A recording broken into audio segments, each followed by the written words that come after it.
Você sabia que a rinite alérgica atinge 42% da população mundial? É muita coisa, né? Segundo a Associação Brasileira de Alergia, somente no Brasil, cerca de 26% das crianças e 30% dos adolescentes são portadores da doença. A rinite alérgica não tem cura, mas tem controle. E para saber como amenizar os sintomas da rinite, eu converso agora com o médico Dr. Felipe Souza. Boa tarde, tudo bem? Seja muito bem-vindo ao nosso Ver Mais. Tem muita gente sofrendo de rinite? Verdade, Flávia, boa tarde. Muito obrigado por me receber. Realmente, a rinite é um problema muito grave do nosso dia a dia, adolescente, criança e também muito adulto que sofre com esse problema. É muito frequente. Tem uma faixa de idade que atinge mais ou não? Está relacionada ao quê, doutor? Ela está relacionada com o desenvolvimento do nosso sistema imunológico mesmo, e a gente passa a perceber ela geralmente ali a partir dos 8, 9 anos de idade, e aí ela pode se arrastar até o adulto. O idoso um pouco menos frequente, mas desde da infância ali por volta dos 9 anos e até a fase adulta, bem frequente da gente observar, não tem uma faixa etária específica. E quais os fatores assim que contribuem para que essa doença apareça? O principal fator é o genético mesmo.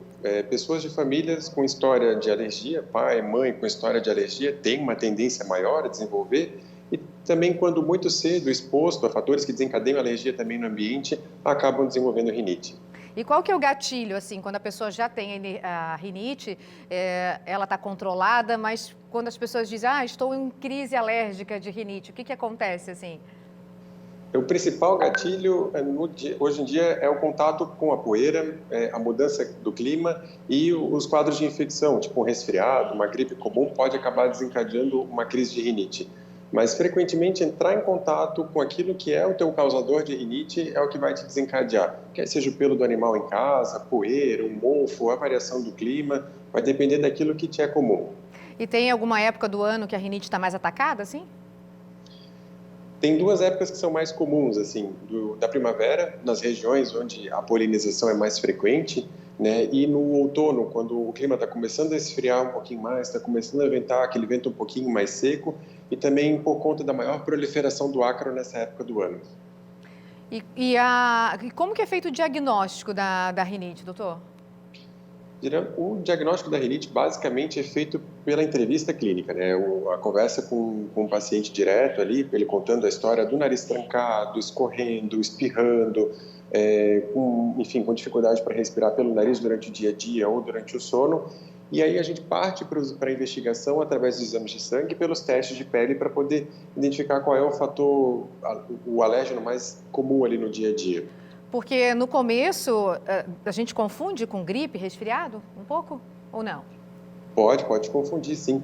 É um diagnóstico diferencial, inclusive, para as crises mais agudas de rinite, o quadro infeccioso, como o resfriado e a gripe. Mas conforme isso vai se tornando frequente, isso vai se repetindo com maior frequência, incomodando o dia a dia, a gente passa a pensar mais em rinite mesmo. É uma doença que não tem cura, quem tem que conviver com a rinite. O que fazer, então, para conviver, para que essa convivência seja boa? A gente geralmente diz assim, não objetivamos a cura, vamos, né, pensar num controle, né? E realmente a melhor coisa é tentar controlar a rinite.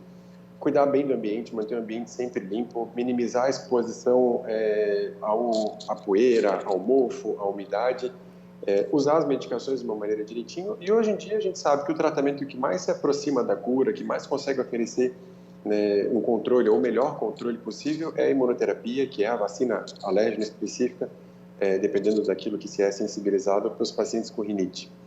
Mas é controlar, o foco é controle. E para quem tem rinite, esse uso frequente de máscaras interferiu em alguma coisa ou não? Interferiu bastante, porque, querendo ou não, o ar fica um pouquinho mais viciado, a gente acaba respirando o ar um pouco mais umedecido, né? A própria máscara também, se a gente não troca com frequência, a gente pode acabar acumulando um pouco de poeira na máscara também. Então, eu tenho recebido alguns pacientes que perceberam piora da rinite com o uso da máscara. Outros até que relataram melhora, porque não tiveram tanto contato com poluentes fora, né? Fumaça de cigarro, a fumaça do escapamento, a poeira no ambiente, diminui um pouquinho. Mas se não cuidar com a higiene da máscara, né, e não cuidar com o manuseio da máscara também, pode prejudicar, sim. E, doutora, essa questão da higiene da máscara, até quando a gente lava em casa, né? Porque outro dia eu caprichei no amaciante, foi difícil usar a máscara. Imagino para quem tem rinite, né?